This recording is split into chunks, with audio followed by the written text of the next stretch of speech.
Hello friends, स्वागत है आपका आपके अपने लीगल चैनल सोच पर प्रहार में। और आज हमारे साथ हैं दीपिका मैम और इनका चैनल है कानूनी सोच, जैसे कि आप में से बहुत सारे लोग जानते हैं। और जिन लोगों ने वो चैनल विजिट नहीं किया है वो चैनल विजिट कर लें, उसे सब्सक्राइब भी जरूर कर लें। और दोस्तों, आज की इस वीडियो में बहुत ही इंपॉर्टेंट टॉपिक पर हम बात करने वाले हैं डीवी केस जिससे सब बहुत परेशान है और जिसका अंत नहीं होता, ये कह सकते हैं आप। कई लोगों के आप में से 5-5 साल से डीवी केस चल रहे हैं, कई लोग ऐसे भी हैं जिनके 10-10 साल से चल रहे हैं। तो इस केस में बहुत ही इंपॉर्टेंट है कि जब पत्नी की क्रॉस क्वेश्चनिंग हो तो उससे कुछ ऐसे क्वेश्चन पूछे जाएं कि कम से कम ये केस आपके फेवर में तो आ ही जाए। तो आज की इस वीडियो में 20 क्वेश्चंस हम आपको ऐसे बताने वाले हैं जो यदि आप पत्नी से पूछेंगे तो आपके फेवर में चीजों के आने की बहुत संभावना है। तो दोस्तों, वैसे तो हर मामले पे डिपेंड करता है कि क्या क्वेश्चन पूछे जाए, लेकिन फिर भी कुछ सामान्य क्वेश्चन होते हैं जिनके बारे में अगर आपको नॉलेज हो जाए तो आप अपने केस को बहुत अच्छी स्थिति में ले जा सकते हैं। तो चलिए दोस्तों, आज सारे क्वेश्चंस को एक एक करके जानते हैं। अब दोस्तों, डीवी के केस में ना बहुत सारी चीजें हो सकती हैं, जैसे कि कई बार ऐसा होता है कि वाइफ केवल कुछ ही दिन आपके साथ रही, 3 दिन रही, 4 दिन रही या 1 हफ्ता रही और जाने के बाद डीवी केस दर्ज कर दिया। या फिर कई बार ऐसा भी होता है कि वाइफ अपने मायके में पिछले 2 साल से रह रही है या 1 साल से रह रही है, उसने कोई केस दर्ज नहीं किया, लेकिन 1 साल के बाद जब या 2 साल के बाद जब आप अपनी तरफ से डाइवोर्स की पिटीशन फाइल करते हैं तो उसके काउंटर में वो डीवी केस फाइल कर देती है। तो ये सारी सिचुएशंस भी होती हैं। तो इन सिचुएशंस के बेस पर भी बहुत सारे क्वेश्चन बनते हैं जो कि आपके काम आ सकते हैं। तो सबसे पहला क्वेश्चन जो आपको पूछना चाहिए वो ये है, शादी के बाद आप अपने हस्बैंड के साथ कितना टाइम रही। अब दोस्तों, अगर मामला ये हुआ कि वहां पे वो 1 हफ्ता या 3 दिन या 4 दिन ही रही है तो वो इस बात को बोलेगी और वो रिटर्न आ जाएगा, तो वो एक नेगेटिव चीज उसके लिए होगी कि 3 दिन के बाद ही कोई कैसे कह सकता है कि उसके साथ डोमेस्टिक वायलेंस हो गया, उसके पति द्वारा, उसके सास ससुर द्वारा, उसकी ननद द्वारा, ननद के घर वालों द्वारा और भी बहुत सारे लोगों द्वारा। इसके अलावा दोस्तों, दूसरा क्वेश्चन आप ये पूछ सकते हैं कि वो अपने सास ससुर के साथ रही है या सास ससुर से अलग रही है। बहुत से मामलों में होता है कि पति की नौकरी दूसरी जगह पर होती है और वो अपने पति के साथ रह रही होती है, लेकिन जब डोमेस्टिक वायलेंस की बारी आती है तो वो उस पर सास ससुर और ननद का नाम भी लिखवा देती है। कई बार दोस्तों ये भी होता है कि पत्नी बहुत लेट डोमेस्टिक वायलेंस का केस दर्ज कराती है, यानी कि 1 साल, 2 साल, 4 साल इस तरह से। तो आप ये क्वेश्चन पुट अप कर सकते हैं कि आप इतने सालों तक चुप क्यों रही, इतने सालों तक आपका डोमेस्टिक वायलेंस, आपके साथ डोमेस्टिक वायलेंस नहीं हुआ, जो आपने कंप्लेन नहीं करी, और यदि हुआ है तो इतना लेट कंप्लेन क्यों कर रही हैं आप। तो ये क्वेश्चन आप पुट अप करेंगे तो कहीं ना कहीं वो ऐसा जवाब देंगी जो आपके फेवर में आएगा। इसके बाद आप ये भी पूछ सकते हैं पत्नी से कि आपको किस किस ने टॉर्चर किया, किस किस द्वारा आपके ऊपर डोमेस्टिक वायलेंस किया गया। तो वो यहाँ पर कुछ भी ऐसा बोलेंगी, नाम गिनवाएंगी। ऐसा हो सकता है, कई बार ऐसा हो जाता है कि जब उन्होंने स्टार्टिंग में जो नाम लिखवाए हैं अपनी पिटीशन फाइल करते हुए, वहां पे कुछ और है, और जब वो बयान देंगी कोर्ट के सामने वहां पे वो कुछ और बोल दें, क्योंकि जहां लोग झूठ बोलते हैं वहां गलती होने की संभावना बहुत होती है, और जहां सच बोलते हैं वहां गलती नहीं करता इंसान। तो यहाँ अगर पत्नी ने आप पे झूठा केस करा है तो वो डेफिनेटली मैक्सिमम मतलब 80 to 90% केसेस में वो गलती कर ही जाती है। इसके बाद आप ये पूछें कि कैसे टॉर्चर किया गया, जिन लोगों द्वारा आपको टॉर्चर किया गया, ये पूछिए कि आपको कैसे टॉर्चर किया गया उन लोगों के द्वारा। तो यहाँ पे भी कहीं ना कहीं वो गलती जरूर करेंगे, अगर वो झूठ बोल रही हैं तो वहां पे भी फिर उनके नेगेटिव हो जाएगा, केस उनके अगेंस्ट टर्न हो जाएगा और आपके फेवर में बात निकल कर आएगी। इसके बाद दोस्तों, अगला क्वेश्चन आप ये पूछ सकते हैं कि आपको आपके पति ने जब मारा, जो कि आप अपनी पिटीशन में बता रही हैं, तो आपको कैसे असॉल्ट किया गया, कैसे मारा गया। तो यहाँ पे भी बात वही है कि अगर वो कुछ अलग जवाब दे देती हैं और पिटीशन में कुछ अलग है तो वो आपके काम आ जाएगा। इसके बाद अगर सास ससुर के खिलाफ भी लिखा हुआ है कि उन्होंने मारा या टॉर्चर किया, तो आप पूछिए कि सास ससुर ने कैसे मारा, कब मारा, क्या चीज यूज करी, मतलब मीडियम पूछिए किस तरह से मारा था, हाथ से मारा था, किसी चीज से मारा था। तो वो जो भी जवाब देंगी वो पिटीशन से कॉन्ट्राडिक्शन होने के चांस बढ़ जाएंगे, क्योंकि उस समय आदमी बहुत नर्वस होता है जब वकील एक के बाद एक सवाल उससे पूछता है, और सवाल भी ऐसे होते हैं जिसका जवाब देते हैं वो उसे कंफ्यूजन क्रिएट हो जाती है। साथ ही अगला क्वेश्चन ये भी जरूर पूछिए कि आपने भी अपने सास ससुर को टॉर्चर किया था। यकीन मानिए ये क्वेश्चन सुनते ही वो बौखला जाएंगी, गुस्से में आ जाएंगी, और वो आपके लिए बहुत बढ़िया होगा, क्योंकि जब आप किसी को गुस्सा दिला देते हैं ना, तो उसके बाद जब वो जो भी आंसर देगा वो गुस्से में देगा और उस समय पे उसका माइंड आधे से ज्यादा काम करना बंद कर देता है। उसके बाद जो भी क्वेश्चन पूछेंगे उसका जो जवाब आएगा वो सारा आपके फेवर में आना शुरू हो जाएगा।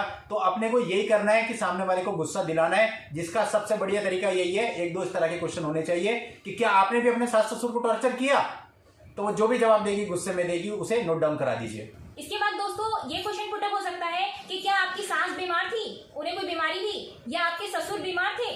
तो इसका जवाब वो अगर हाँ भी देती हैं तो कोई बीमारी मेंशन करेंगी, जैसे बीपी था, शुगर था, या इस तरह से एक्सेट्रा कोई भी बीमारी बताएंगी। तो यहाँ ये चीज आपके फेवर में आएगी, क्योंकि आप ये कह सकते हैं कि ऑलरेडी वो बीमार है तो वो तुम्हें टॉर्चर क्यों करेंगे, तुम्हें परेशान क्यों करेंगे, बल्कि तुम्हारे केस डालने की वजह से उनकी बीमारी और बढ़ गई, उनको और मेंटल टॉर्चर हुआ, फिजिकल टॉर्चर हुआ। बाद में इस बात को आप ला सकते हैं, और बाद में पत्नी की सास उस पर डीवी का केस करती पड़ेगा, क्योंकि यहाँ पे मेंशन हो चुका है, पत्नी खुद अपने बयानों में कह चुकी है कि उन्हें ये बीमारी थी। और उसके बाद ये भी आया है सामने कि भाई पत्नी ने ऐसे ऐसे केस डाले, इस तरह से टॉर्चर किया सास को, तो सास अपने केस में कह सकती है, डीवी का केस जब वो डालेंगी पत्नी के ऊपर, अपनी बहू के ऊपर, कि भाई मेरे को इस तरह से इसने परेशान करा, मैं बीमार थी ऑलरेडी, इसने ऐसे केस डाला, तो फिजिकल और मेंटल टॉर्चर हुआ, तो वहां पे उनका केस स्ट्रांग होगा, उनको बहुत यूजफुल होगा, बहुत हेल्प मिलेगी। इसके बाद दोस्तों आप उससे अगला क्वेश्चन पूछिए कि क्या आपकी ननद शादीशुदा है। अब अगर है तो नहीं तो कह नहीं सकती, कहेगी हाँ। उसके बाद अगला क्वेश्चन पूछिए वो कहां पर रहती है। हो सकता है वो यूएस रहती हो सकता है वो किसी अदर सिटी में रहती हो, लेकिन उसका नाम उसने लिखा रखा है। तो अगर वो इस बात को एडमिट करती है वो शादीशुदा है और वो मुंबई में रहती है, केस दिल्ली में चल रहा है, तो फिर ये प्रश्न आ जाएगा कि उसने आपको टॉर्चर कैसे किया। तो उसके लिए जवाब देना एकदम से मुश्किल हो जाएगा, और पूछिए कि कब किया, तो यहां पर वो अपने ही जवाबों में फंस कर रह जाएगी। और अगर वो ये कहती है कि ननद ने टॉर्चर किया था, तो आप ये पूछिए कि आपने भी तो कुछ किया होगा तभी तो ये सारी चीजें हुई, तो इससे वो और ज्यादा गुस्से में आ जाएगी। तो मतलब हमारा काम सिर्फ इतना ही है कि बीच बीच में उसके गुस्से को बढ़ाते जाना है। इसके अलावा दोस्तों ये क्वेश्चन पुटअप हो सकता है कि क्या आपके सास ससुर ने आपको कोई तोहफा दिया, कोई गिफ्ट दिया, तो यहाँ पर वो जनरली मना कर दे रही कि नहीं दिया।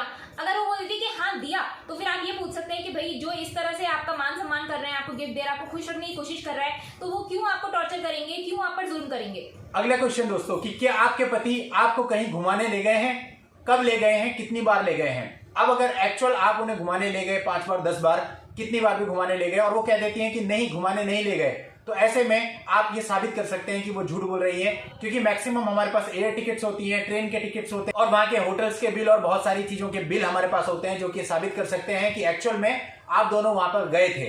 तो ऐसे में वो झूठी साबित हो जाएंगी। और अगर वो कहती हैं कि हाँ मेरा पति मुझे 10 बार घुमाने ले गया था, यहाँ पर यहाँ पर यहाँ पर यहाँ पर, तो ये पॉइंट वैसे ही आपके काम आ जाएगा। क्योंकि कोर्ट इंटेंशन देखती है, वो देखेगी कि जो आदमी 10 बार उसे घुमाने ले जा रहा है वो ऐसा हीनियस क्राइम कैसे कर सकता है, ऐसा टॉर्चर कैसे कर सकता है। तो कुल मिला के दोनों ही तरफ से आपके लिए अच्छा है, एक हाथ में लड्डू है, दूसरे हाथ में हलवा है। अगला क्वेश्चन ये पुटअप हो सकता है दोस्तों कि आपने शादी में कितना खर्चा किया। वाइफ से पूछा जाएगा आपकी तरफ से शादी में कितना टोटल खर्चा हुआ। तो यहाँ इंसान कई बार गलती कर देता है, क्योंकि पिटीशन में कुछ लिखा रहता है और वहाँ गुस्से में बोल कुछ और देता है। तो ये चीज अगर हो गई तो ये आपको हेल्प करेगा। इसके बाद आप अगला क्वेश्चन ये पुटअप कर सकते हैं कि क्या शादी के बाद आप अपने पति को अपने माँ बाप से अलग रहने के लिए कहती थी। अब यहाँ कई बार वाइफ कह देती है हाँ, तो आपका काम वैसे ही बन गया, क्योंकि भाई वो अलग करवा रही है, तो ये चीज वाइफ के अगेंस्ट हो गई, आपके फेवर में हो गई। और यहाँ कई बार गुस्से में कह देती है, अगर वो नहीं तो उसे और गुस्सा आएगा, जिसकी वजह से वो आगे सवालों में गड़बड़ करेगी, जो कि आपको काम आएगा। अब दोस्तों बहुत इंपॉर्टेंट क्वेश्चन, आप अपनी पत्नी से कोर्ट में एविडेंस के टाइम पे ये पूछिए कि जो आपका पति है वो आपको रखने को तैयार है। आप एक काम करिए, मामले जितने भी कोर्ट में चल रहे हैं इसको निपटा लेते हैं और आप अपने पति के साथ चले जाइए कि आप इस चीज के लिए रेडी हैं। अब दोस्तों यहाँ पर जो वो जवाब देगी वो उसे देना पड़ेगा नहीं, क्योंकि अगर हाँ कहती है तो मुकदमे वापस लेने पड़ जाएंगे और वापस घर जाना पड़ेगा। लिखाएगी नहीं, और जबकि मेंटेनेंस की पिटीशन में उसने लिखा होगा कि मैं साथ में रहना चाहती हूँ, वो मुझे रखना नहीं चाहता है। 100% कॉन्ट्रडिक्शन आ गया। वहां पे वो कह नहीं सकती कि मैं वापस जाना चाहती हूँ, मुकदमे वापस ले लूंगी, तो मना ही करेगी। और पिटीशन में लिख के आ रही होगी कि मैं तो साथ रहना चाहती हूँ, तो दोस्तों यहाँ पर वो फंस जाएगी बुरी तरह से। इसके बाद दोस्तों बहुत इंपॉर्टेंट क्वेश्चन आप ये पुटअप करवा सकते हैं कि क्या आपके किसी अन्य व्यक्ति के साथ कोई संबंध थे, कोई अफेयर वगैरह था। यहाँ पर वो गुस्से में ना ही बोलेगी। तो यहाँ पर अगर कई बार केसेस में हस्बैंड के पास कुछ ऐसी रिकॉर्डिंग होती है, कुछ ऐसा प्रूफ होता है, चैट्स होती हैं या फोटोग्राफ्स होती हैं, जिससे ये साबित होता है कि भाई वाइफ का कोई रिलेशन था किसी और के साथ। तो ऐसे में वकील साहब बोलेंगे पत्नी से कि आपके हस्बैंड के पास तो इस तरह से प्रूफ है, फोटोग्राफ्स हैं, चैट्स हैं, ऑडियो या वीडियो रिकॉर्डिंग है। तो यहाँ पे वो डेफिनेटली फंस जाएगी, उसके पास बोलने के लिए कुछ नहीं होगा। तो जो भी बोलती है वो निश्चित रूप से आपको ही फायदा देगा।